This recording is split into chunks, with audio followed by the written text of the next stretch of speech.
بنیانگذار این شهرک سینمایی مرحوم علی حاتمی و مرحوم ولی‌الله خالدان بودند.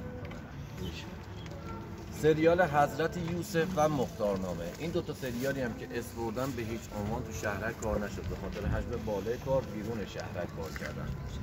شهرک سینمایی همونطور که من خدمتتون گفتم برای ساخت سریال هزار دستان به دست مرحوم علی حاتمی ساخته شد. مرحوم حاتمی برای ساخت سریال هزار دستان نیاز به قسمت‌هایی از تهران قدیم داشتن. تهران قدیم شامل همین خیابونی که الان داخلش بود، خیابون لاله‌زار، ساختمان گران هتل، کوچه ملی نقشی زده تماشاخانه تهران، سینمای تابان و اون ساختمان میشه. اسمش از ساختمان شهرداری یا به پشت شهرداری منظوری یا بلندی.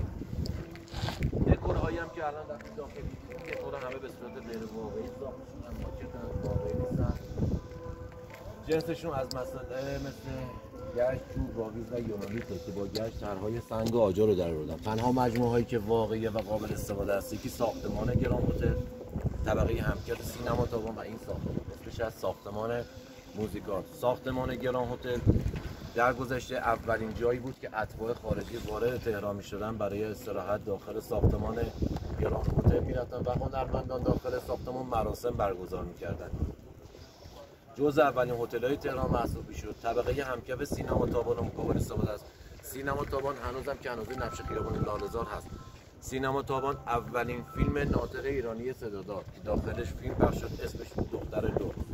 سریال های در چشم باد، روزگار غریب، امارت فرنگی، کلاه پهلوی، سه فصل سریال شهرزاد و آخرین کاری که داخل سینما پروژه‌ای که اومدن ضبط کردن یه سریال بود به نام شبکه مخفی زنان. از این سینما به عنوان مسافرخانه استفاده کرد. کوچه ملی هم که نقشی زده تماشاخانه تهران، مرحوم حاتمی برای ساخت فیلم جهان پهلوان تقدیم مجبور شدن اسم کوچه و دکورهای داخل کوچه رو تغییر بدن، محله خانی‌آباد رو بازسازی کنن. متاسفانه مرحوم حاتمی نتونستن این فیلم رو به پایان برسونن. اواسط فیلم بودن که از دنیا رفتن. آقای بهروز افغانی این فیلم رو به پایان رسوندن در حد مستند.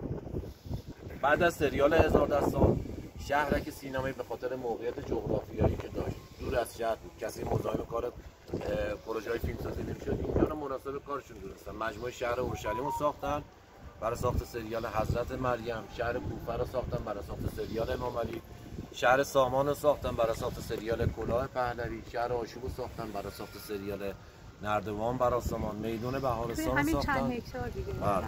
میدون بهارستان رو ساختن برای ساخت سریال سرزمین مادری، خیابون منیریه، میدون منیریه، خونه دکتر وزیری، خیابون ژاله، میدون ژاله، خیابون انقلاب و سردر دانشگاه تهران رو ساختن برای ساخت سریال سرزمین مادری و سریال معمای شاه. دکورهایی هم که به دکورها اضافه شده چند بخشه. یه بخشش میشه آتشکده ماربی، یه بخشش میشه شهر سمرقند، یه بخشش میشه شهر جه، یه بخشش میشه کاروانسرای مرمر و امارت بودخشان. اینایی هم که اسم برده میشه ایران باستان، دوره ساسانی، مربوط میشه به پروژه سلمان فارسی. 2/3 شهر که پروژه سلمان گرفته ساخت و ساز کردن. پروژه‌ای هم که اخیراً تو شهرک کار کردن، 3 فصل سریال شهرزاد، خاتون، جیران، شبکه مخفی زنان، سریال مهیار عیار، سریال توبا، سریال مهمانکشی، پروژه‌ای بودن که اخیراً تو شهرک کار کردن. پروژه‌ای هم که الان تو شهرک فعالن.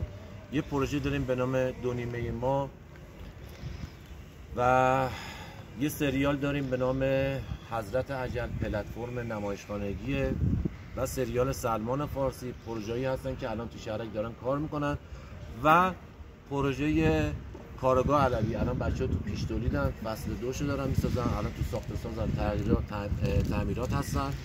لوکیشن آماده شد، بعد میام برای ضبط.